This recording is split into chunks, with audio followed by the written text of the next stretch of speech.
Hike. All right. So today we have a very special guest on the Into the Wild podcast. We're going to do a preview for one of my personal favorite teams outside of our hometown Bears. We've got our esteemed guest, Josh, here, who's one of the beat writers of the Tampa Bay Buccaneers. He's also a salary cap expert, and he's going to break down the ins and outs of all of this stuff to give you, the audience, and us here more insight into football as a whole and the cap process and then the Tampa Bay Buccaneers. So thank you so much, Josh, for joining us. We really appreciate it. It was yours. Gentlemen, I appreciate you having me on. I enjoy thoroughly anytime I get to talk Bucs outside of the Tampa Bay area because it feels like the fans are so hyper aware of the team that a lot of times I'm just kind of regurgitating things they already know. So getting to be able to talk of Tampa Bay Buccaneer football outside of that bubble is truly a delight for me. And we actually love your work up over here. I think you had worked with a few of the guys out in the Lions organization, or you may have had, I think they had you on one of the pods, but I'm not entirely sure. But that's where we ended up coming across you, and we said, you know what, we got some cap questions. We wanted to make sure that we got those answered, and you seem to be the expert that everyone relies on. It's like you, Brad Spielberger from who used to do at PFF, and then like what's the guy from OTC? I forget his name. Jason or something. Jason like that. Fitzgerald. But yep. It's like yeah. So it's you three. So you guys are like my go-to for all things cap. Well, those are two very, very prestigious names to put mine up against. I appreciate that quite a bit. That speaks to your expertise, your quality of work. Okay, Josh, don't sell yourself short. Thank you very much. Those are like the Mount Rushmore for me within this space. So to be mentioned with them is truly an honor. I appreciate that. So, but yeah, I would love to go over it and anything you got for me. Sure. All right. So let's start with the Bucs. So I'm sure you have a lot going on right now with training camp ending, with the preseason beginning. There's a lot of new names on the team. There's a lot of returning names on the team that we're constantly talking about. But one thing that I'm constantly hearing throughout this offseason is how good this Bucs roster is. And to the average NFL fan, or what we've seen the last couple of years, especially in this Baker Mayfield regime of the Bucs, they seem to be that team that's good. They can hang with the best teams in the league last year, beating the Lions and the Eagles. But then for whatever reason, when they play a team like the Saints or the Panthers, it's almost like they play to the strength of their opponents. What can the Bucs do to kind of break through that good tier to get to one of the best teams in the NFL? That's a great question. I'll handle it kind of separately, offensively and defensively. Offensively, I think it really just comes down to consistency. With you mentioned this being the Baker era. Baker has really found a home in Tampa Bay. They kind of let him be who he is rather than trying to mold him into somebody they want him to be, which I think plagued Baker in his time in Cleveland and then even in Carolina. And with that, they've gotten really high-end play. And in the aggregate, I think it's not a stretch to say that Baker's a top 8 to 10 quarterback in the NFL, which is what you need to have a really effective offense. And that's what the Bucs had last year. They were best offense on third down. They were top 3 by almost any metric that you want to use, whether that be yards, EPA, scoring. But with Baker, there is a certain amount of variability or variance that comes with his play. You saw it in the Denver game early on in the season. It was just a dud for him, right? And you just see it every so often. And it's really interesting with him. It could be a game. It could be drive to drive. 2 drives in a row, he looks phenomenal, and his highs are as high as any quarterback in this league. It's just, can he maintain those highs for the same extended period of time as you're seeing from the Lamars, the Patrick Mahomes, even somebody like Jared Goff, right, who's fairly consistent in his play. And that's, I think, what's kind of held the offense back from being even better than it was, which was damn good. Defensively, what really held the team back last year was a lot of injuries and then a lack of depth. They lost Jamel Dean for the most games of his career. He's a good to above average cornerback when he's on the field. He's just struggled to stay on the field. And with their number 3 corner going out in week 1, they were relying on an undrafted free agent and a former 5th round pick who just really could not hold up against NFL wide receivers in Tyreek Funderburk and Josh Hayes. And that really plagued them. They also suffered an injury to a linebacker that they were really counting on in Servassier Dennis. I want to say week three or 4, he was out for the season. and they had no depth behind him. They were using a bunch of undrafted free agents who had trouble communicating the defense, being in the right spot. And that really held the defense back for most of the year. They were torched over the middle of the field. Week 5 against Atlanta, Kirk Cousins looked like he was 32, not 102 like the rest of the season. And that really got them throughout most of the season. That team should have probably won 2 more games than they did. They still had to go on a run towards the end of the season in order to get into the playoffs. So those, I think, have been addressed, at least on the defensive side of the ball. The Bucs have done a lot to add additional depth in their secondary and to their linebacking core. Some names that you probably haven't heard of in the linebacking core, but they're really high on them in Tampa. Josh, if I could interject really quickly, at the beginning of, I wanted to bring it back to what you said about Baker. At the beginning of last season, it did seem like, or the first half of last season, it did seem like Baker was a little bit more volatile in his production. As soon as Bucky took over in the backfield as the lead back, things started to settle in my opinion. Would you feel like the addition or the emergence of Bucky as the lead back and the production that came with it, that was another reason why Baker started to hit his stride? I think the run game getting better absolutely helped with that. It was partially the emergence of Bucky, but the big change with that offense, and I think something that really stood out that made Liam Cohen such a hot commodity in the offseason, was they changed the entire structure of their run game mid-season. Right around week 5, Cohen came to Tampa trying to institute a mid-zone running game, which Dave Canales had done the year before unsuccessfully. And the line just really could not work together in concert like you need for that type of zone concept to be effective. And you watch from rep to rep, somebody was screwing up, but it was never the same issues. And mid-season, they went from that mid-zone scheme, they changed to a gap counter scheme. And you saw part of that was Bucky because it worked so well to his strengths. But Rachaad White was a hell of a lot better running gap and counter than he was in zone. He's actually a really good running back when he's in gap and counter. And I think really what it was is Cohen not only saw that both of these running backs do better in that, but it really played to his line strength. And that's the most important part. The line started taking off, and with that, the run game overall. Bucky is a special back. What he can do after contact and forcing missed tackles is one of the top 6 or 7 backs in the league at that skill set. But when you add in that he was getting a lot more yards before that contact, it really made the run game special, and it took some of that weight off of Baker's shoulders. With that said, Baker was still special on third down. And I go back to the one play that sticks out in my mind is against San Francisco, him stiff-arming Bosa, running to the sideline. And that was actually a 4th down play.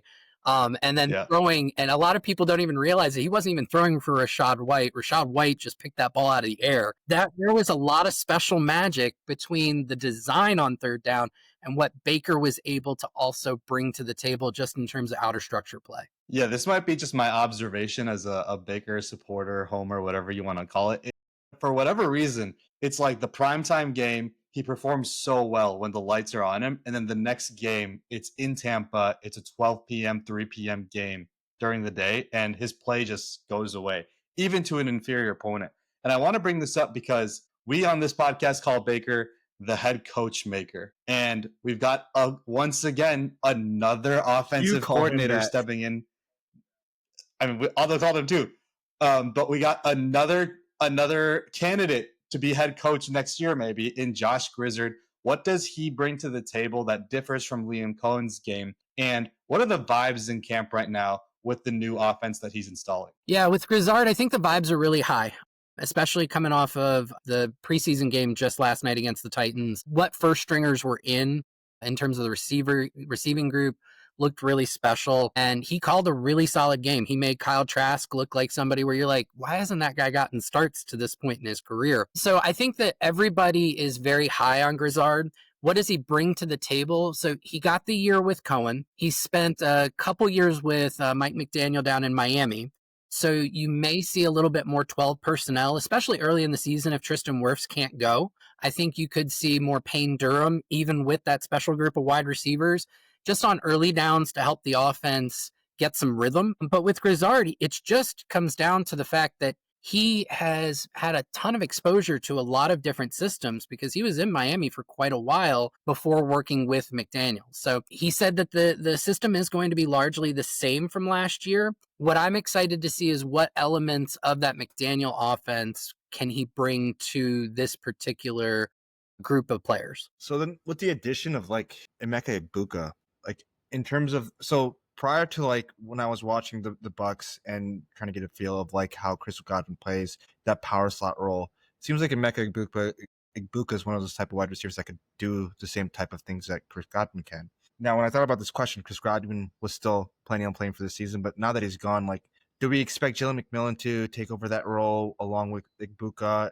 Mike stays an X receiver on the outside. What have you heard in terms of like the wide receiver snap count or production, and what you anticipate it being? Yeah, it'll be really interesting because Godwin, he still has not been ruled out for week 1. I think it's trending to where he's not going to.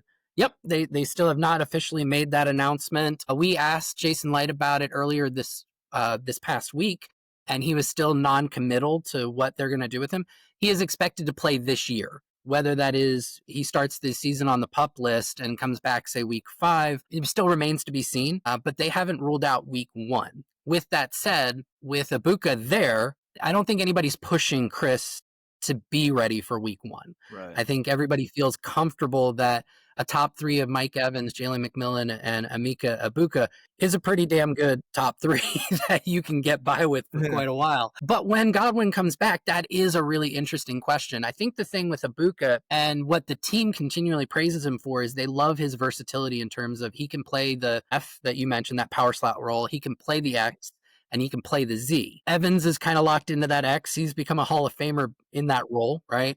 And when Godwin gets back, the expectation would be that he's going to get the lion's share of the snaps at the F. So then how do you get McMillan and Egbuka in there? I personally think Abuka's skill set's a little bit better and that he'll get more snaps overall because I think that they're going to be real careful with Godwin's snap counts. So he'll sub in for Godwin.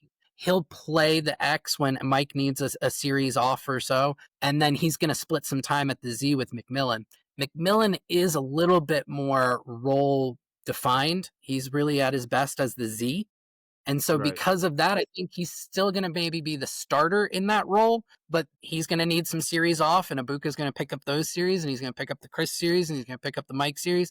And so I would not be surprised if at the end of most games, Abuka's out snapping McMillan by a few snaps here or there. That makes sense, especially him being a first-round pick and having that versatility. I feel like his best position is that big slot, the F. And that's what I was like, when they drafted him, I was like, oh man, they already have Egbuka on the team. His name is Chris Godwin. So that was one thing that I was thinking about. And I like Jason Licht as like a general manager. I think he's one of the better ones out on the league, especially what he's done with like the offensive line and obviously winning a title with Brady and whatnot. But like, where do you view Jason Licht as like a general manager in the league, like in terms of talent evaluation?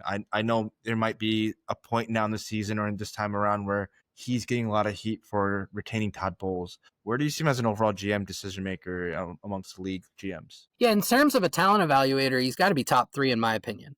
If you look at this roster is almost entirely built through the draft. And then when you look at the contracts he gives out, most of his bigger contracts are just re-signing his own guys. And you rarely see the Bucs regret a large contract that they've given out. The 2 that come to mind over the last 5 years was Ryan Jensen, because he suffered literally a career-ending injury that nobody could foresee. Up until that point, he hadn't missed a game in Tampa. And so then he gets, basically stepped on in training camp, and then that ended up being that. He played 1 playoff game, and that was it. That was his career, right? The other one was Russell Gage, who, again, had been healthy up to that point in his career, signs a mid, and that's more of a mid-level deal, right? Signs a mid-level deal, and then has trouble staying on the field.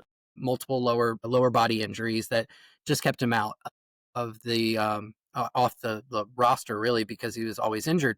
Those are really the only 2, but you don't see any large contracts that he's given out where 2-3 years down the line, you're sitting there going, the team's cap strapped because of it, because the player is now ineffective, but they still have to hold on to him due to finances. So in terms of free agency evaluations, he's brought in key free agents, Ndamukong Suh, Ryan Jensen, who I mentioned before, which helped them to their Super Bowl. He traded for Rob Gronkowski. He traded for Jason Pierre-Paul. He found Shaq Barrett for a very, I think it was a $4 million deal. He went off for 19 sacks, kept him on the franchise tag, then gave him a pretty decent deal after that. And he played up to those contracts. So he's done really well in free agency. He's obviously done very well in the draft because most of the team is made up of his draft picks. So as a talent evaluator, there may be a couple of key positions that he's yet to find somebody in the draft, edge rusher being one. He really just hasn't found a premier edge in the draft, but you could find You're that usually with not going almost to any find GM. that in the back half of the first round anyways. Though. Yeah, So- it's very difficult. Jay Watts don't come around every season. Yeah. So yeah, I would say he's a top 3 in terms of a talent evaluator. I think what you brought up was a really good point in terms of his overall ability as a GM. Is there has been quite a bit of discussion around Todd Bowles. Now the Bucs just extended Bowles this offseason, so they are committed to him. And I understand that I think progressive thought right now regarding head coaches is you find an offensive genius because you can keep the offensive system intact year over year over year. And I kind of get that thinking, but I think that right now we as a football community are undervaluing the soft skills that really define most great head coaches, right? What does Nick Sirianni really do well as a game planner or as an offensive mind or a defensive mind? He's kept that locker room together, right? Maybe not the fans, but he kept the locker room.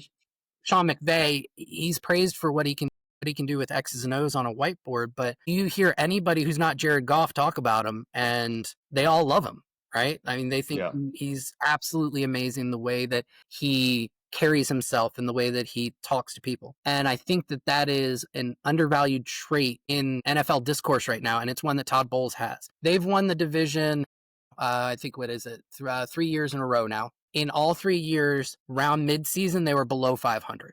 In all 3 years, they had to go on a 5-0 or a 5-1 or a 6-2 kind of run to win the division at the end of the year. And yes, the NFC South has been a little bit of a softer division, but I don't care who you are. Winning NFL football games, stacking them one after the other is still really hard to do.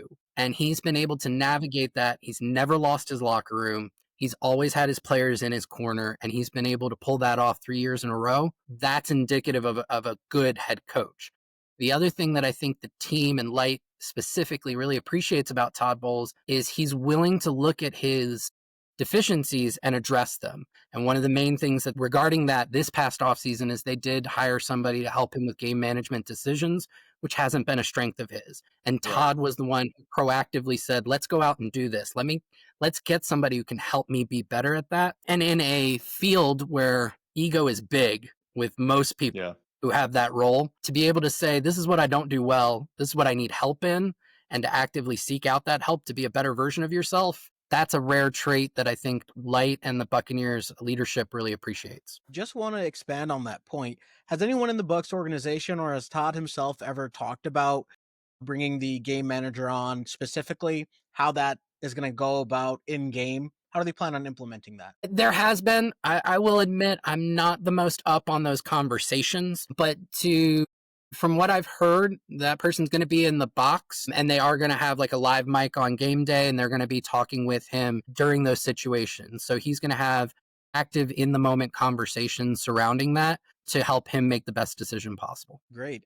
I have one more thing that I wanted to talk about, and we'll move on to some cap stuff right after this. But I know that the Tampa Bay fans, the Tampa Bay organizations, they're high on Baker Mayfield for right now. And franchise quarterbacks are hard to come by. How do you guys feel, or how do you feel about the incoming QB conversations at the NCAA level, right? Like, so we have some big names coming out in college. Is there ever going to be any talk of replacing Baker or drafting his heir apparent in order to, try to save a little bit money as far as the cap is concerned, or maybe even just moving on to someone who's a little bit more dynamic, who's a little bit more polished? I think the team never rules out talent. However, they seem very committed to getting an extension done with Baker next year. He'll have 1 year left on his deal. I think it'll be for a 40 million, if I remember correctly, in cash. And the team actually just guaranteed some of that money as a kind of placeholder to get them to next year when they run that extension for him. All signs point towards a longer term extension happening in this next offseason coming up between the 2025 and 2026 season. So it would have to be, and if you figure where this roster is and what the expectations are, the team should be picking in the lower half of the first round. And I think it would make it a situation where it would be very difficult for them to believe that a quarterback who's better than Mayfield is going to be available to them. Thanks for that insight, Josh.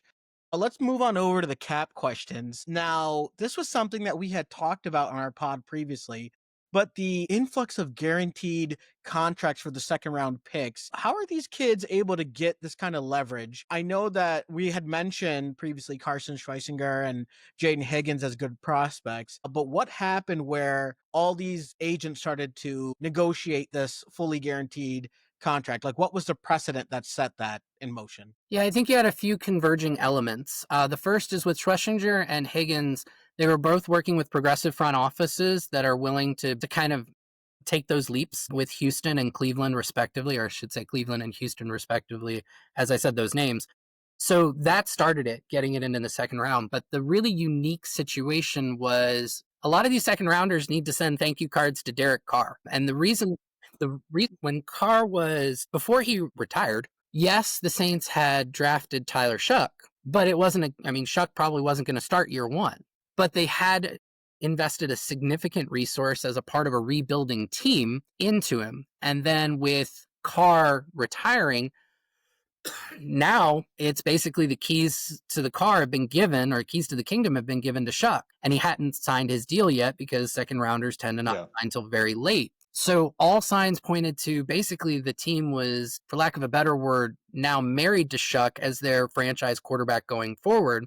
And that gave him a lot of leverage to be able to get a guaranteed deal out of them, fully guaranteed. With most front offices realizing that that's where those negotiations were going, you started seeing a lot of the guys drafted ahead of Shuck getting these bigger guarantees, getting these fully guaranteed deals in expectation that that's kind of what was going to happen with him. And then you started to see some of the guys behind Shuck where the teams assumed if he wasn't going to get a fully guaranteed deal, it was going to probably be like 90% of his total deal guaranteed. So they started working their guarantees up as well. So the entire second round got a nice lift, basically because of those two elements. You had a couple of progressive teams up at the top of the second round who were willing to say, let's just do a fully guaranteed deal rather than nickel and diming, because it was headed in that direction every year. Each draft slot gets a few percentage points more of their deal fully guaranteed.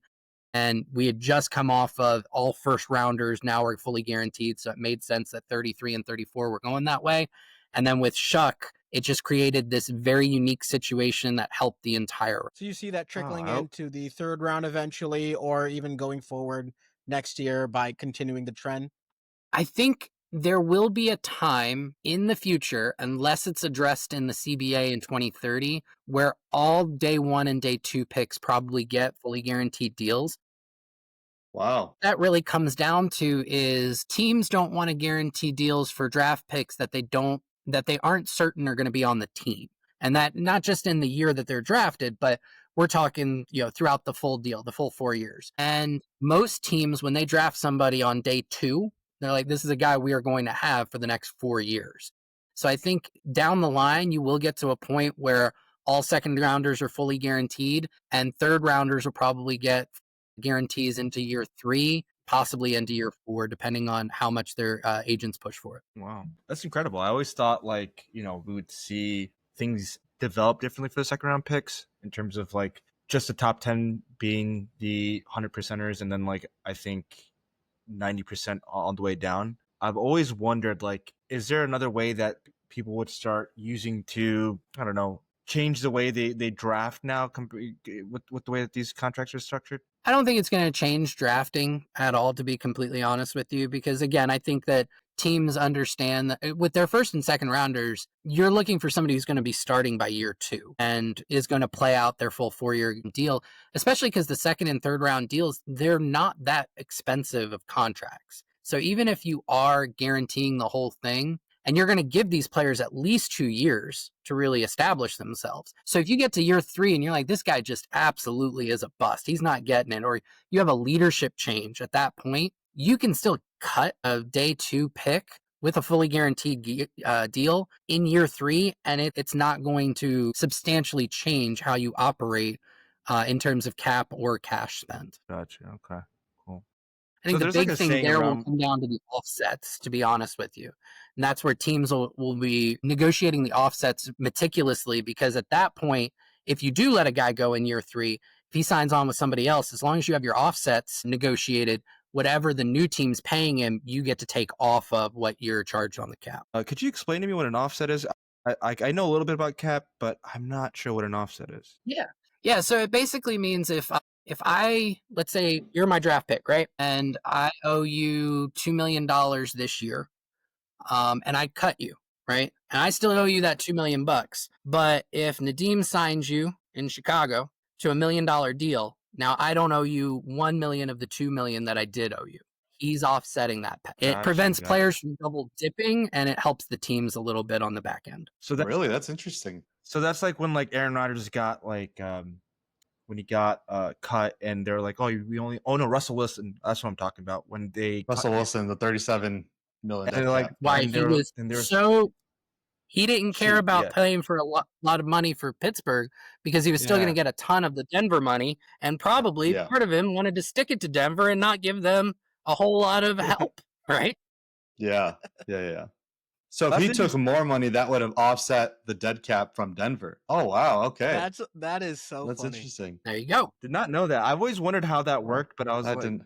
it just didn't make sense. Anyways, so there's like this one common theme. So I'm partially a Cowboys fan. I lived in Dallas for a year, and I adopted like I got I guess tainted with the Cowboy love. Like so I really tout the Cowboys after I tout the Bears, and so there's this like common theme around the NFC East, and we're always wondering, how does Howie Roseman do what he's doing? Like I know there's like this concept of he's using what is it called? The option Void- bonuses and the void years. option Void bonuses, years. void years, like Warriors. Yeah. and then he's always constantly getting, I don't know, top talent when you're just like, how is this guy doing it? Like, so I just want to know if you can break down like what they do in terms of, or what he does differently than any other GM does. I don't know if it's different. He leverages the void years more than most, but it's not dissimilar to how the Saints have operated for many years. And just like the Saints were able to maintain it for a while, it just requires elite drafting.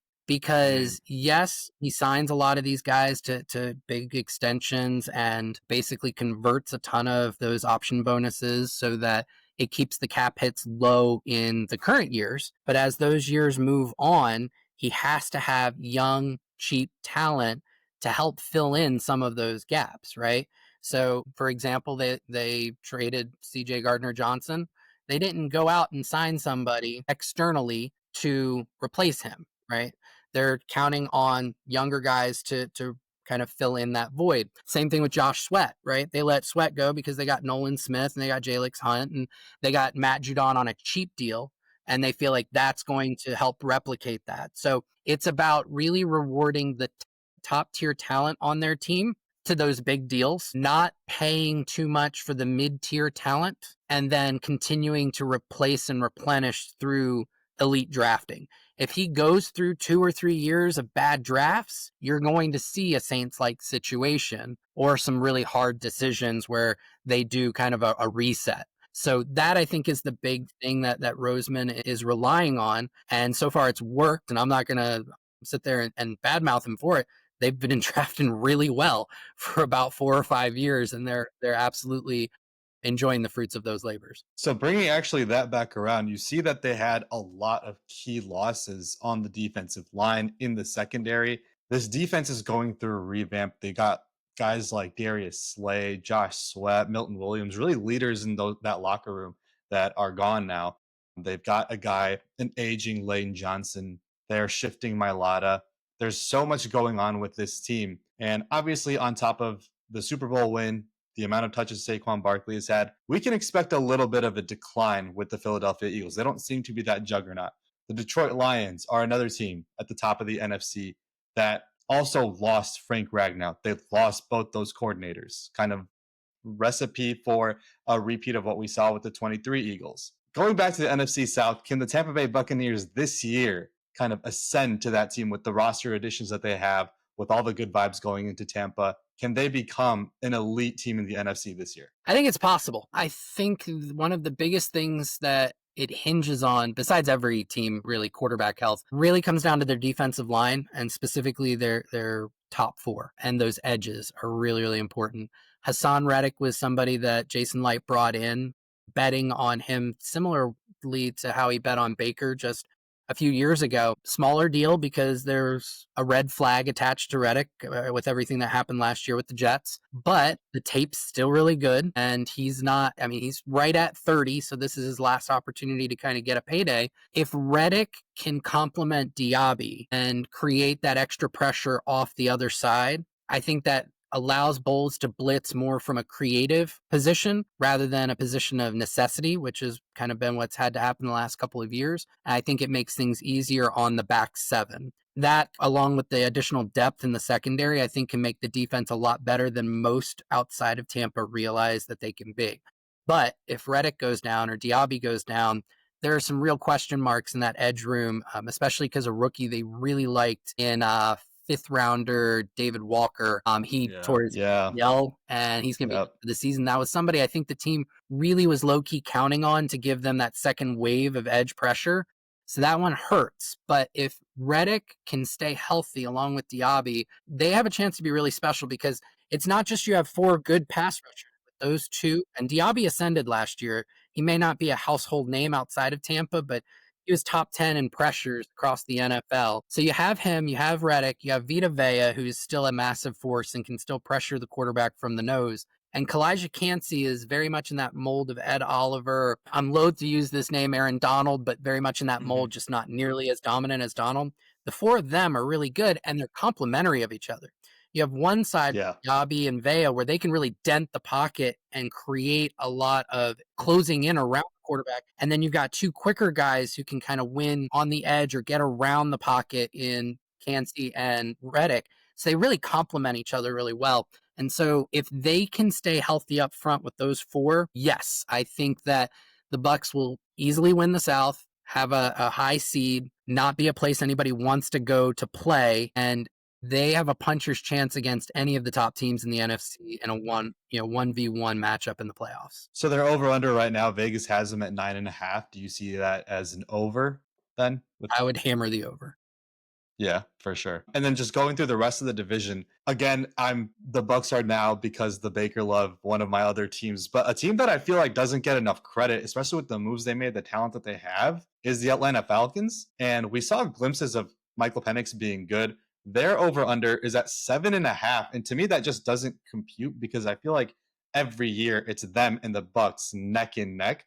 And with the moves they made, I feel like people aren't as bullish on them as they should be. What do you see about the Atlanta Falcons, and do you think they're over-under 7.5? Yeah, I'm still worried about the pass rush. They did invest heavily in it with 2 first-round picks for Jalen Walker and for James Pierce. The interior still is concerning to me. So that I think can hold the defense back. And I loved what I saw from Penix late last year, but that is still a very small sample size.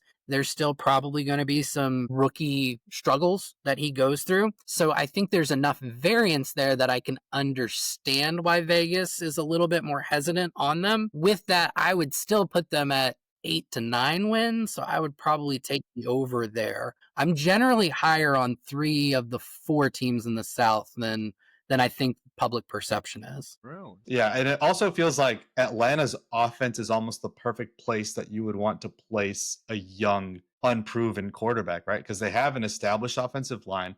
Drake London is an ascending wide receiver 1. Bijan is one of the best running backs in the game. And maybe we get the Kyle Pitts here this year. Who knows? And I mean, even like Darnell, Darnell Mooney had a really strong season last year. I think that the change at center could be a little bit more of an impact than they're letting on, losing Dahlman. But in general, that is a really nice offense to breathe in. And I think with Cousins no longer the starter, I think that's going to allow for a lot more of Zach Robinson's playbook to be opened up. I think he Yes. had to Yes. really reel it in for Cousins because he just could not move last year. Yeah. And then Carolina's over under 6.5. Everyone seems to be high on Bryce Young. And last year somehow seemed to have shown that he's back and worthy of that 23 first round pick. I personally don't see it. I think with all the talent that's waiting in the realms in college football right now, that's a prime spot to Carolina. Just recycle that and go next year. What are your thoughts on the Panthers? And do you think that they're over under 6.5? So I'll work backwards on that. I would take the over. For me, it's not so much believing in Really? Bryce, but believing in Dave Canales. And Okay. Yeah. I got an kind of up close look at Canales during his year in Tampa Bay. I think that the CEO skills, the soft skills, I think that he is a leader of men. I think he's probably going to be a better head coach than he was as an offensive coordinator. And obviously that was a very small sample size as an OC. I also remember Luke Combs, who's a famous country music star. He's a huge Carolina Panthers fan. I remember after they hired Canales, he's going, they had the 23rd best offense in the NFL, and that's who we went and got, right? So, like, there were some really good things about what Canales did with the offense, but there was still a lot of room for him to grow as an OC. I just think that he's actually going to be a better head coach than offensive coordinator. The big thing with Carolina, I think the offense is going to be fine, even though I'm a little lower on Ted McMillan than most. For me, it's can that defense actually stop anybody? They added a few people, right? But they lost out on, was it Milton Williams, right? That was going to be their big offseason addition. They didn't get him. They had to pivot. They still worry about their edge rush, right? JC Horn's phenomenal, but their linebackers are huge question marks. So it really, I think, comes down to the defense. Defense is so volatile. It's really hard for me to peg anything. So with that said, I think the offense will be good enough for 7 wins. So even with the questions on defense, all of these guys played the same twice. So there's 2 wins built in for the other 3 teams. Well, speaking of the Saints, 4.5 seems like it's actually pretty high to me. I don't see, like, Tyler Shuck, sure, I guess. I mean, in college, he had absolutely no hype and then somehow reset the second round pick market in the NFL in terms of salary cap expectations. What are your thoughts on the Saints? Is there anything that we can say that's positive about the Saints first? And then we'll move on to what you think the over-under of 4.5 is. They play in a city that's got really good food. Those beignets are so good. It's dope, man. So, if they can protect him and he doesn't have to worry about pressure, he could do some things. But this is the NFL. The other team does have a pass rush, and he's going to have to deal with pressure. And that was where he really, really struggled in college. And I don't see pressure getting less for him in the NFL. And then when you look at that offensive line, there are some real question marks there.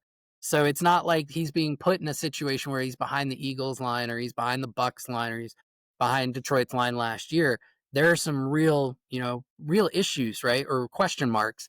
So I think that that's going to be an issue. And then the defense has lost most of their really good players, right?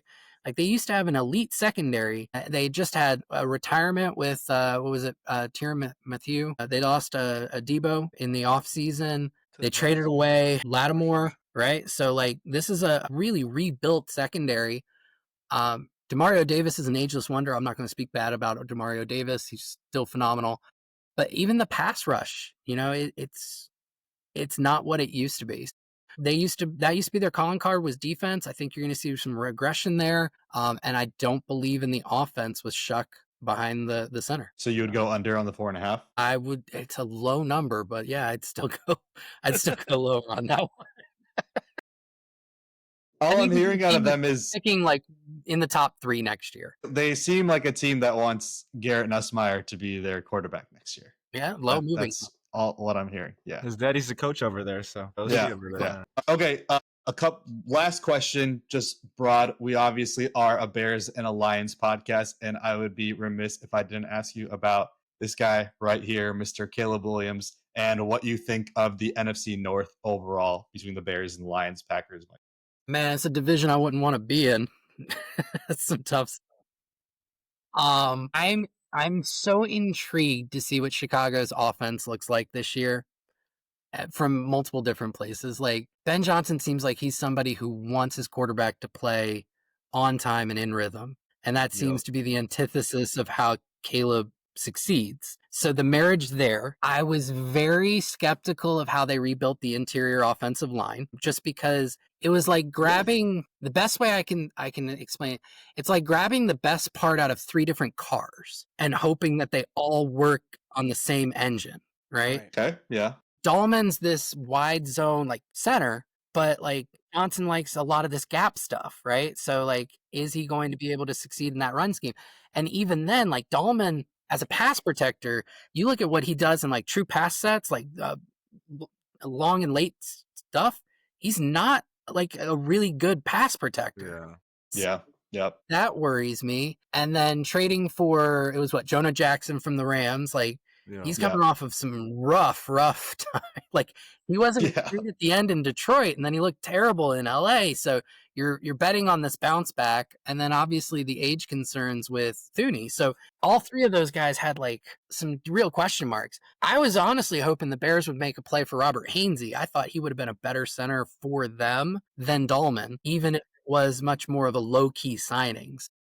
But yeah, I'm interested to see how that line works with all of those different parts and trying to put them together all at one time. So with that said, it's hard to bet against Ben Johnson, man. I definitely think that there's going to be some improvements, and I'm excited to see Caleb's career get back on track after a rough first season.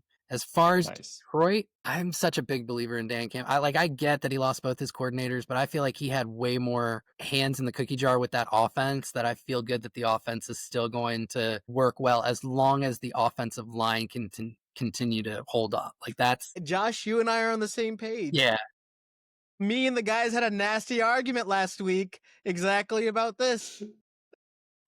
Yeah, I'm a big believer in Cam. Like, I get it, like the facade is that he's just this rah-rah guy. I think he's brilliant. I think he's much more involved in the day-to-day, the schematics, and he's got a really good thumb on the pulse of that team and how to make them go. And then I like some of their draft additions, so I still think Detroit's going to be a hard team to beat. Yeah.